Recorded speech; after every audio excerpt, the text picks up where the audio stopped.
السلام علیکم فرینڈز۔ روس بلا شبہ انتہائی طاقتور اور یوکرین اس کے مقابلے میں کمزور ہی سہی، لیکن یہ بات بھی یاد رہے کہ تاریخ کے بہادر ترین کرداروں میں سے ایک کردار یوکرین کی اس لڑکی کا تھا۔ یہ لڑکی تاریخ کے بہادر ترین کرداروں میں سے ایک ہے۔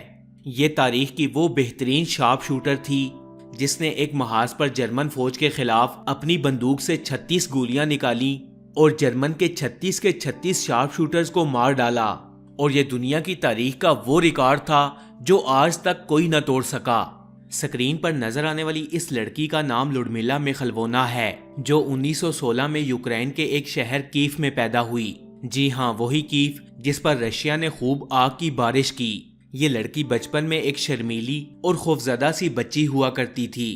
کسی کے وہم و گمان میں بھی اس وقت یہ بات نہ تھی کہ یہ انتہائی معصوم اور الگ تھلگ رہنے والی یہ لڑکی مستقبل میں ایک انتہائی بہترین شارپ شوٹر بن کر ابھرے گی۔ یہی خوفزدہ سی لڑکی جوں جوں جوان ہوتی گئی، اس کی زمانے سے شناسائی اور انسانوں سے پہچان بھی ہوتی گئی۔ رفتہ رفتہ اس نے اپنے خوف کو طاقت اور تنہائی کو توانائی میں تبدیل کرنا شروع کر دیا۔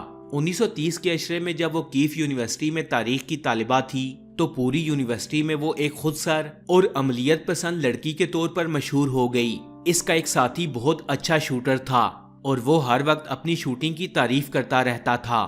ایک دن تنگ آ کر لوڈمیلا نے اس سے کہا کہ اگر میں نے شوٹنگ شروع کر دی تو تم تو کیا، پوری دنیا کی تاریخ بھی مجھے یاد رکھے گی۔ اس کے دوست نے لوڈمیلا کا مذاق اڑایا تو اس نے دوسرے دن ہی ایک شوٹنگ کلب میں داخلہ لے لیا اور شوٹنگ سیکھنا شروع کر دی۔ اسی دوران دوسری جنگ عظیم شروع ہو گئی جس میں لوڈمیلا کا ملک روس ایک اہم پارٹنر کی حیثیت سے شریک تھا۔ فرینڈز، تب یوکرین روس کا حصہ تھا۔ ایک دن جرمن طیاروں نے اسی یونیورسٹی پر شدید بمباری کی جس میں لوڈمیلا زیر تعلیم تھی۔ اس نے اسی دن فوجی ہیڈ کوارٹر جا کر اپنے شوٹنگ میڈلز دکھائے اور فوج میں شامل ہونے کی درخواست کی، جسے فوراً قبول کر لیا گیا کیونکہ اس وقت روسی فوج کو ایسے لوگوں کی سخت ضرورت تھی۔ ایک شارٹ سی ٹریننگ کے بعد لوڈمیلا کو محاذ جنگ پر بھیج دیا گیا، جہاں پر وہ دشمن فوج کے خلاف ایک خوفناک سنائپر کی حیثیت سے سامنے آئی۔ فرینڈز، اس کی بندوق سے نکلی ہوئی گولیوں اور سامنے پڑی ہوئی لاشوں کی تعداد ہمیشہ یکساں ہوتی۔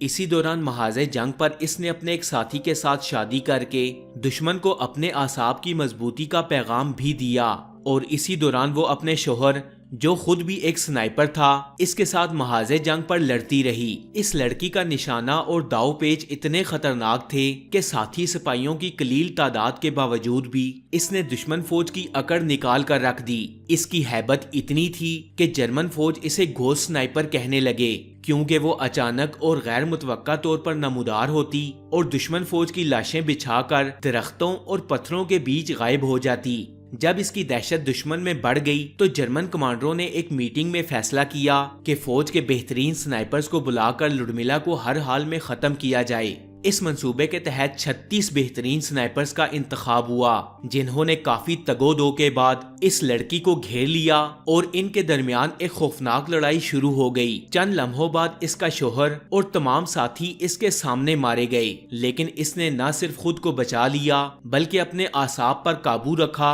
اور ایک پھسلتی ہوئی چٹان کی اوٹ میں پہنچ گئی، اور یہ چٹان کی آڑ لے کر بندوق لوڈ کرتی اور حملے کا منصوبہ بناتے ہوئے مناسب وقت کا انتظار کرتی رہی۔ اسی دوران کئی گھنٹے گزر گئے، لیکن یہ وقت کا فائدہ لے چکی تھی۔ اب اس کی بندوق بھی تیار تھی اور حملے کا منصوبہ بھی۔ یہ اچانک چٹان کی اوٹ سے نمودار ہوئی اور 3 درجن مخالف جرمن فوجیوں پر اکیلے حملہ کر دیا۔ یہ انسانی تاریخ کی ایک منفرد اور خوفناک لڑائی تھی، جس میں ایک طرف تو جرمن فوج کے لگ بھگ 3 درجن خطرناک سنائپرز تھے اور دوسری طرف یہ خوش شکل اور بہادر لڑکی۔ دونوں اطراف سے مسلسل بندوقیں آگ اگلتی رہی اور گولیوں کی بارش برستی رہی۔ کئی گھنٹے بعد جب یہ گولیوں کی بارش تھمی تو لڑنے والے کل 37 سنائپرز میں سے 36 کی لاشیں پڑی تھیں، اور یہ تمام لاشیں جرمن فوجیوں کی تھیں، جبکہ ایک سنائپر زندہ بھی تھا اور سلامت بھی، اور اس سنائپر کا نام تھا لوڈمیلا میخلوونا۔ فرینڈز، اس فیمیل سنائپر کا جنگی ریکارڈ بتاتا ہے کہ اس نے اپنی زندگی میں 300 سے زائد فوجی مارے۔ ایک رپورٹ کے مطابق اس نے 74 دن کے اندر 200 کے قریب دشمن فوجیوں کو نشانہ بنایا۔ اس لڑکی کو دنیا کے 5 بہترین سنائپرز میں سے ایک مانا جاتا ہے۔ دوسری جنگ عظیم جب اختتام کو پہنچی تو یہ ایک مشہور سنائپر انسٹرکٹر بن کر رشین سپاہیوں کو تربیت دینے لگی۔